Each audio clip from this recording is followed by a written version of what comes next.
My sister stole my identity to build a secret life. The flashing red and blue lights turned my quiet street into a crime scene. I stood on my porch in my silk pajamas, shivering as the cold night air bit at my skin. 2 police officers marched up the driveway with grim faces. Before I could ask what was wrong, cold metal cuffs snapped around my wrists. They told me I was under arrest for massive credit fraud and identity theft. My heart hammered against my ribs like a trapped bird. There must be a mistake, I choked out, my voice cracking. They shoved a stack of papers under my nose. I saw my name, Diane Carter, printed in bold ink. But as I looked at the signatures on the bottom of the loan documents, my blood turned to ice. It wasn't my handwriting. It was Elena's. My own sister had stolen my life. The walls of the holding cell felt like they were closing in on me. The smell of old bleach and despair made me feel sick. I sat on the hard bench and used my one phone call to dial Elena. My fingers trembled so hard I almost dropped the receiver. It went straight to voicemail. I called 10 times, my messages turning from confusion to begging, then to pure terror. Finally, I sent one last text. Why did you do this to me? I waited for an answer that never came. Instead, I opened my social media app with shaking hands. A new post popped up from an account I didn't recognize. It was Elena, sitting in a shiny luxury car, holding a glass of expensive champagne. Her caption read, "New life. New me. Finally free from the past." I was in jail, and she was celebrating. I was released the next morning, but the nightmare was just beginning. When I got back to my apartment, a bright orange notice was taped to the door.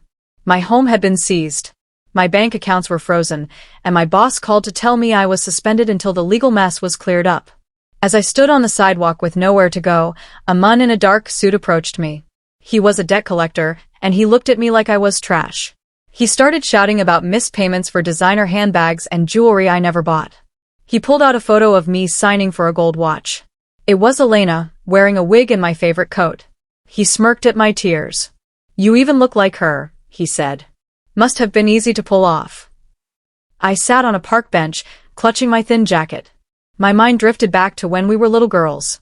Elena was always the dazzling one, the sister who could charm the birds out of the trees. I was the quiet one, the one who worked hard and saved every penny. Our mother used to stroke Elena's hair and look at me with tired eyes. "Family comes first, Diane," she would always say. "Even when it hurts, you have to protect your sister." I spent 30 years living by those words. I covered for her lies, paid off her small debts, and let her shine while I stayed in the shadows. I thought I was being a good sister, but I was just building a monster. That phrase, "family comes first," had become the heavy chain around my neck that was now dragging me underwater.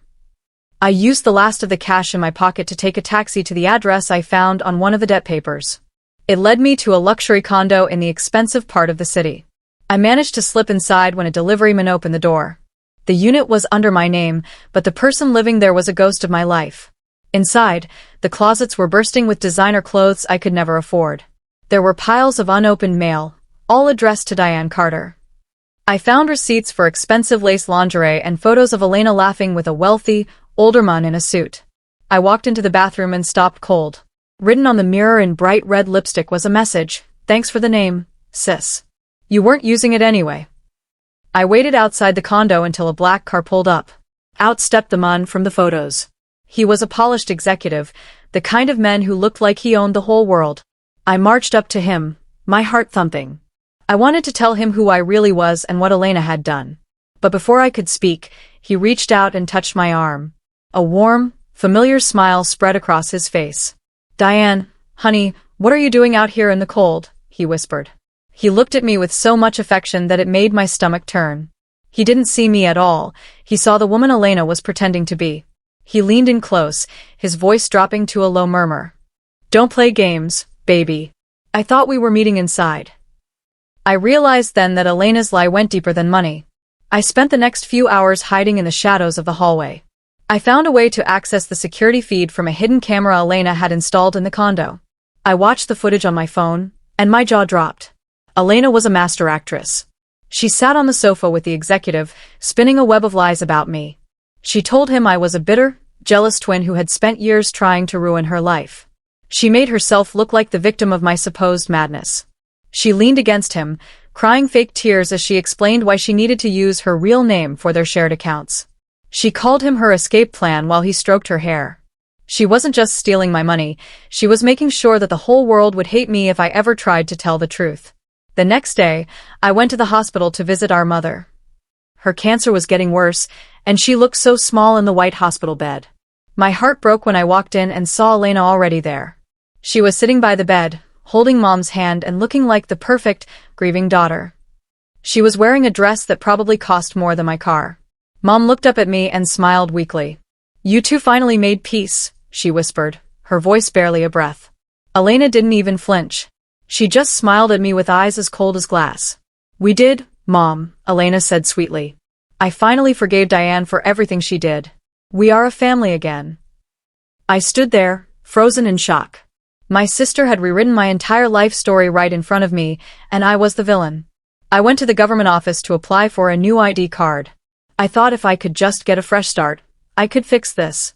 The clerk behind the desk looked at my application and then frowned at her computer screen. She looked at me with suspicion. "You already did this last month, ma'am," she said. She turned the monitor around. There was a photo of Elena, smiling brightly. But the name next to the photo was mine. Diane Carter. Elena had anticipated my every move. She had already replaced me in the system. I realized that to the rest of the world, she was the real Diane, and I was just an imposter with no proof of who I was. A letter arrived in my mail a day later. "Your new identity, confirmed," it said. It was Elena's face, but my life belonged to her now. I managed to find a bank manager who remembered me from years ago. He looked at the documents and saw the pain in my eyes. He led me into a private office and pulled up a security video. It showed the moment I had walked into the branch and withdrawn $40,000 from my retirement fund. On the screen, I saw Elena wearing a large hat and a wig that looked exactly like my natural hair. She moved with a confidence I never had. She signed my name with a flourish and walked out with my entire life savings in a designer bag. The manager sighed and told me his hands were tied because the signature matched perfectly. I looked at the screen and felt something inside me snap. I whispered to myself, if she wants to be me so badly, she can keep every single thing that comes next. My world continued to shrink until there was nothing left. A week after the bank visit, I arrived at my apartment to find my belongings piled on the curb in black trash bags. My landlord stood in the doorway, refusing to meet my eyes. The background check came back, "Diane. Or whoever you are. I can't have a fraudster in my building," he muttered. I stood among the ruins of my life while rain began to soak through the plastic bags. I pulled out my phone and saw Elena's latest post. She was at a gala, smiling next to a sign for a children's charity. The irony was a physical weight in my chest. She was a saint in the eyes of the public, and I was a ghost. I deleted every social media app on my phone. It was time for me to disappear for real. I was sitting in a dim corner of a cheap cafe, nursing a cup of black coffee, when a man in a leather jacket sat down across from me. He didn't look like a debt collector. He looked dangerous. He leaned in, his breath smelling of stale cigarettes. "You're not safe, Elena," he rasped. I opened my mouth to correct him, but he held up a hand. "I know you're using your sister's name, but you owe people money who don't care about names." He slid a grainy photo across the table. It showed Elena shaking hands with a man known for running the city's underground gambling rings. My heart skipped a beat as the realization hit me. Elena wasn't just playing at being a socialite. She was deep in debt to criminals. "They think you're her," he warned. "And they're coming to collect." I left the cafe and felt eyes on me immediately. The walk to the motel where I was staying felt like a mile-long gauntlet. Every time a car slowed down behind me, my skin crawled. Suddenly, a pair of bright headlights trailed me, staying exactly 10 feet back. I ducked into a dark alleyway, my breath coming in short, panicked gasps. A voice shouted from the street, echoing against the brick walls. "Elena! You can't hide forever. We know where you sleep." I pressed my back against a coal dumpster, praying they wouldn't see me. It was the most terrifying moment of my life, but a dark thought began to bloom in the back of my mind. My sister had handed me her debts, but she had also handed me a weapon. She had no idea the sharks were circling. I spent the next 3 days in a library, using their computers to dig into the digital trail Elena had left behind. Since she was using my social security number, I could still see the accounts she opened if I looked hard enough. I found GPS logs from her car and secret bank transfers. She was a frantic juggler, moving money from one lie to another to keep her fake life afloat. I saw one account that made my blood run cold. It was a scheduled transfer for $200,000 due the following week to a private offshore account. It was her final exit strategy. She was planning to take the money and vanish, leaving me to face the criminals and the police alone. Hit subscribe for more revenge stories. I watched the clock tick down. I had 7 days. I found Elena at a glittering rooftop party downtown. She looked radiant, draped in diamonds that sparkled under the city lights. When I grabbed her arm and pulled her into a quiet corner, she didn't look scared. She laughed, a cold, melodic sound that made me want to scream. "Look at you, Diane. You look like a beggar," she sneered. I told her about the men hunting her, about the debt, and about the police. She just adjusted her earring and smirked. "You were always the boring one. I made our name interesting. Besides, the police think you're the criminal. Who are they going to believe? A successful influencer or a homeless woman?" I lost control and slapped her hard across the face. Immediately, dozens of cameras flashed. Elena fell to the floor, instantly playing the victim for the crowd. The next morning, the headlines were a knife in my heart. Pictures of me striking Elena were splashed across every tabloid. "Jealous sister assaults successful influencer," the titles screamed. Elena had played her part perfectly, sobbing for the cameras while wearing a bandage over her cheek. She did a live interview where she whispered about my long history of mental instability and how she had only tried to help me. The public loved her even more, seeing her as a long-suffering saint. My inbox was flooded with thousands of hateful messages from her followers, calling me a monster and a failure. I sat in my tiny motel room, watching my reputation burn to ashes. I realized then that I couldn't fight her with the truth because the world preferred her beautiful lie. I had to let the fire consume everything first. A few days later, Elena's world cracked. The executive boyfriend, the man she called her escape plan, finally found out about the missing company funds. He didn't go to the police, he just stripped her of the condo and the car. Elena came crawling to my motel door, her makeup smeared and her expensive dress wrinkled. She cried about how he had betrayed her and how she was all alone. For a split second, I felt a flicker of the old pity. I remembered the little girl who used to hide behind me when she was scared. I let her in and made her a cup of tea. But the moment I turned my back to get her a blanket, she vanished. When I checked my purse, my last remaining credit card was gone. She had bitten the hand that fed her one last time. The final blow came when a knock at my door revealed 2 detectives. They weren't there to listen to my story. They held a warrant for my arrest, and this time, the charges were federal. Elena's latest scam involved a massive tax fraud using my social security number. I tried to explain, but they just looked at me with bored eyes. "We've heard the twin story, Diane. It's getting old," one said as he clicked the handcuffs shut. They hauled me away while the neighbors watched and whispered. I sat in the back of the police car, staring at my reflection in the dark glass. I looked old, tired, and broken. But underneath the exhaustion, a cold, hard stone of anger settled in my chest. "You wanted my life, Elena?" I whispered. "Fine. I'll let you have every single bit of it." I used the last of my hidden resources to post bail, and then I vanished. I changed my hair, my clothes, and moved to a city 3 hours away. I took a job under a false name, working for cash at a local bakery. I stopped fighting to prove I was Diane. I let the world believe that Diane Carter was a fraud, a thief, and a fugitive. I watched from afar as Elena continued to post under my name, pretending she had moved on from the tragedy of her sister. She was living in a smaller apartment now, still trying to project an image of luxury while her debts continued to pile up. I stayed silent, invisible, and patient. I was waiting for the moment when her stolen identity would become her prison. I was a ghost watching a drowning woman. Months passed, and I discovered that the loan sharks Elena owed money to were getting impatient. They didn't care about her influencer status or her fake charity work. They wanted their $200,000, plus interest. They were hunting Diane Carter with a ferocity that made the police look like kittens. I tracked their progress through the dark web and anonymous tips. They were closing in on her new location. I saw a photo of her leaving a grocery store, looking over her shoulder with pure terror in her eyes. She was trapped in the name she had stolen, and the debt had ballooned into a mountain she could never climb. I sat in my new, quiet kitchen and smiled for the first time in months. "Perfect," I whispered. It was time to start the real work.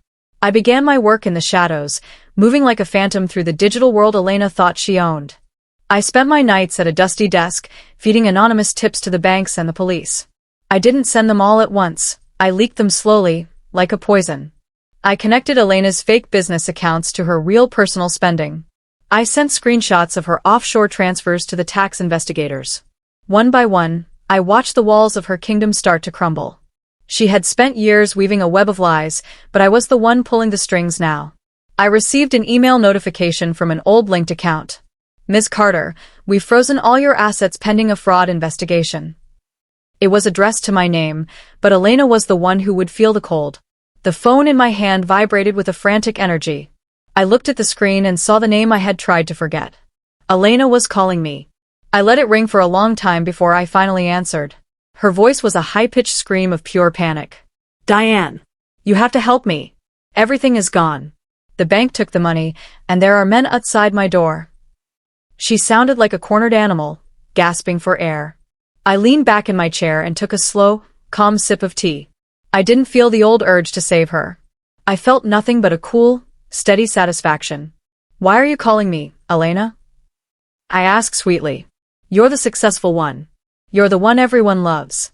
You're me, remember? So go ahead and handle it. I hung up. Desperate and alone, Elena tried to pull her oldest trick one last time. She reached out to the executive boyfriend she had burned, promising him that she had the real truth and a way to get his money back. She invited him to a hotel room, dressing in the lace lingerie she had bought with my credit card.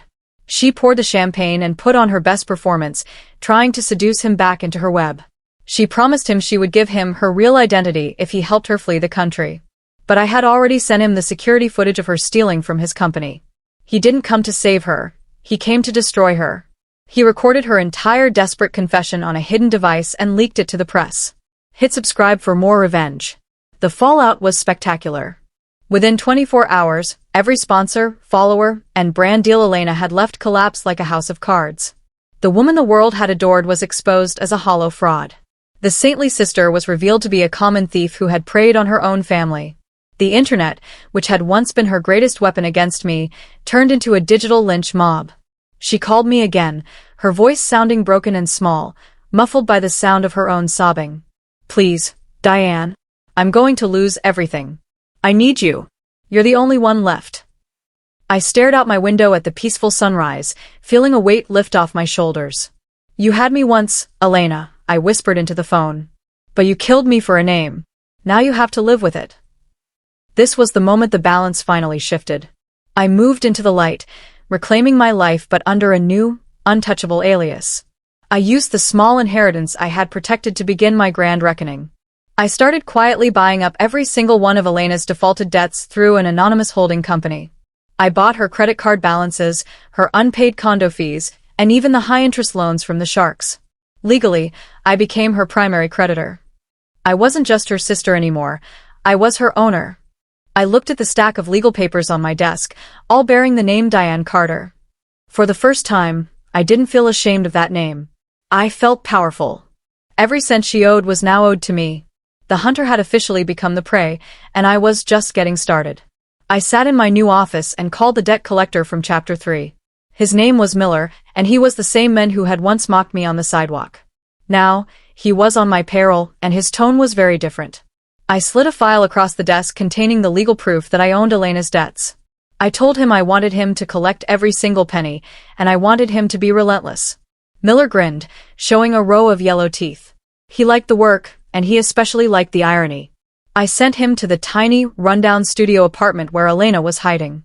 When she opened the door, she saw the same man she had once treated like dirt. Her face went white as he stepped inside, holding a clipboard with my new company logo. Elena tried to fight back, but she had no weapons left. She went to the bank to withdraw her last few $100s for food, but the teller just shook her head. Her accounts were not just frozen anymore, they were being emptied to pay back the primary creditor. Elena screamed and caused a scene, demanding to speak to the manager. She kept shouting, "You can't do this to me. I am Diane Carter." The teller didn't even blink. She just pointed to the computer screen and told her that the court orders were final. Elena begged to know who was behind the aggressive collection. The teller leaned in and whispered the name of my holding company. Elena's eyes went wide as she realized the truth. The orders were coming from me. She was finally realizing the cost of her stolen name. The financial ruin was only the beginning. I wanted to make sure her reputation was unsalvageable. I reached out to the journalists and sponsors she had manipulated and sent them the raw, unedited footage of her affair with the executive. I included the ledgers showing exactly how she had laundered their money into her own pockets. The headlines were brutal this time. "The face of fraud," one newspaper called her. Her name became a joke on late-night television. Every time she tried to go online to defend herself, she was met with a wall of evidence I had provided. She was a ghost in a world that used to worship her. She had built her life on the idea that people are easily fooled, but she forgot that people hate being fooled by the same person twice. The executive boyfriend, Marcus, became my unexpected ally. He was a man driven by a cold, corporate fury. He had been a laughingstock because of Elena's betrayal, and he wanted blood. He met me for coffee and handed over a silver flash drive. It contained Elena's hidden encrypted files, the ones she thought were safe. As I scrolled through them, I found a secret trust fund she had established years ago. She had been funneling money into it for a long time, all in my name. It was her getaway money, her final safety net. She thought she was being clever by putting it in my name so it couldn't be traced to her Elena identity. She didn't realize that since I was legally reclaiming my life, that money now belonged to me. I didn't just take the money from the trust, I used it to bury her. I legally transferred all of her massive, unpaid high-interest loans directly into that trust. Since the trust was in the name of Diane Carter, and she was legally insisting she was Diane Carter, she was now trapped in a financial avalanche. She couldn't touch the cash, but she was legally responsible for the debt attached to it. If she tried to claim the money, she would be arrested for the debt. If she tried to deny the debt, she would have to admit she wasn't Diane. I sent her a copy of the legal transfer with a single note tucked inside the envelope. "Enjoy being me, Elena. It's expensive, isn't it?" She was officially bankrupt in every sense of the word. Elena finally snapped. She went live on her old social media account, her hair unwashed and her eyes bloodshot. She spent 30 minutes screaming into her phone camera about her crazy, evil sister who was stalking her. She waved a kitchen knife at the lens, crying that I was trying to steal her soul. The internet didn't feel sorry for her this time. They saw a woman losing her mind because her lies had finally caught up with her. The comments section was a brutal stream of laughter and get help emojis. I sat in my quiet apartment, watching the stream on my laptop while sipping a glass of expensive red wine. She looked exactly like the unstable person she had once accused me of being. I didn't have to say a word. She was doing all the work for me. A week later, our mother finally passed away. It was a quiet, sad morning. At the reading of the will, Elena arrived looking disheveled and desperate, smelling of cheap gin. She walked into the lawyer's office with a hungry look in her eyes, probably hoping for a final payout to save her. The lawyer cleared his throat and read Mom's final wish. "Everything I own, the house, the savings, and the family jewelry, goes to my daughter, Lena Carter." Elena froze, a look of pure horror crossing her face. She had worked so hard to legally convince the world she was Diane that she had technically erased herself from the family tree. She had spent months proving she wasn't Lena. Now, because of her own greed, she was legally ineligible to inherit a single cent. She had finally erased her own future. Driven by pure desperation, Elena tried one last escape. She used the dark web to buy a fake passport. She packed a small bag and headed to the airport, planning to fly to a country with no extradition. She used the name she thought was her ultimate shield, Diane Carter. She thought if she could just get past the gate, she would be free. But as she handed her passport to the customs officer, the computer screen began to flash red. I had placed a permanent fraud alert on my own identity months ago. The officer looked from the screen to Elena's panicked face. "Ma'am, there is a high-level fraud alert tied to this identity," he said calmly. 2 security guards stepped out from behind the desk. Elena's knees buckled. She was trapped by the very name she had stolen. The police raid on Elena's motel room was the lead story on the evening news. They found evidence of unpaid debts, interstate fraud, and the stolen identity documents. It was almost a perfect mirror of the night I was arrested in my pajamas, but this time, the evidence was real. As the officers led her out in handcuffs, Elena screamed at the news cameras. "I'm not her. I'm not Diane. My name is Elena." The lead officer just shook his head and pushed her into the back of the patrol car. "That's exactly what she said the last time we picked her up," he replied, slamming the door. The world watched as Diane Carter was hauled off to jail. I watched from my balcony, feeling the cool night air on my face. The cycle was finally complete. Months passed while Elena sat in a county jail awaiting trial. I watched the news reports quietly from my new home. Her mugshot was everywhere, listed under my old name, Diane Carter. She looked hollow, her skin gray under the harsh fluorescent lights of the prison. She had no money for a private lawyer, and her friends had all vanished. She was a woman without a country and without a name. I closed my laptop and looked at the framed photo of my mother on the mantel. I had my life back, but it was a different life now. It was quieter and stronger. I realized that justice doesn't always need a crowded courtroom or a cheering audience. Sometimes, it just needs the truth to stay standing when all the lies finally fall down. Months later, I stood in the quiet cemetery. The grass was a deep, peaceful green under the morning sun. I wore a simple black dress and carried a single white rose for our mother. I had a new legal identity now, a fresh start that didn't carry the weight of the past. As I knelt to place the flower on the headstone, I felt a shadow fall over me. I turned to see an older woman I didn't recognize staring at me with a puzzled expression. "You look so familiar," she whispered, squinting her eyes. "Are you that woman from the news? The one who lost everything?" I stood up slowly and adjusted my sunglasses, offering her a polite, distant smile. "No," I said firmly. "You must have me confused with someone else. I'm just a stranger passing through." I walked away without looking back. That evening, I sat in front of my computer in my new apartment. I decided to write it all down, every lie, every debt, and every cold moment of the reckoning. I posted the story anonymously on a popular online forum under a simple title, "She Stole My Name, so I Let Her Keep the Debt." I didn't include real names, but I included the raw emotion of the betrayal. Within hours, the post went viral. The hashtag She Let Her Keep the Name began to trend across the internet. Thousands of people commented, some furious at the sister's cruelty, others inspired by the quiet strength of the revenge. I watched the numbers climb, seeing my pain turned into a lesson for the world. It felt like the final piece of the puzzle. I wasn't a victim anymore, I was the narrator of my own survival. The messages poured in from all over the world. People shared their own stories of family betrayal and identity theft. For many, Elena's name, or at least the version of her I had described, became synonymous with the ultimate betrayal. I saw art, videos, and discussions dedicated to the sister who stayed silent. It was strange to see my life become a public cautionary tale. But as the sun began to set, I realized I didn't want to be a digital ghost forever. I didn't want my identity to be tied to Elena's crimes anymore. I took a deep breath and deleted the account. I closed the laptop and felt a profound sense of peace. "Let ghosts stay ghosts," I whispered to the empty room. The fire had finally burned itself out, leaving only ashes and a clean slate.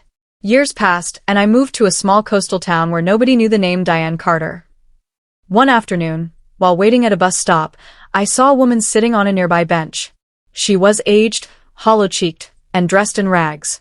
Her hands shook as she clutched a plastic bag of recyclables.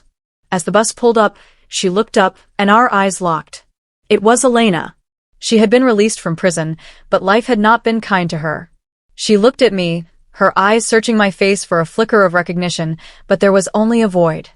"Who are you?" she whispered, her voice a raspy shadow of the sister I once knew. I looked at her, felt no anger, and no pity. I smiled softly. "Nobody you'd know," I said, and stepped onto the bus. I sat by the bus window and watched the coastline blur into a streak of blue and gold. She wanted my life, so I let her have it, every lie, every debt, and every crushing consequence.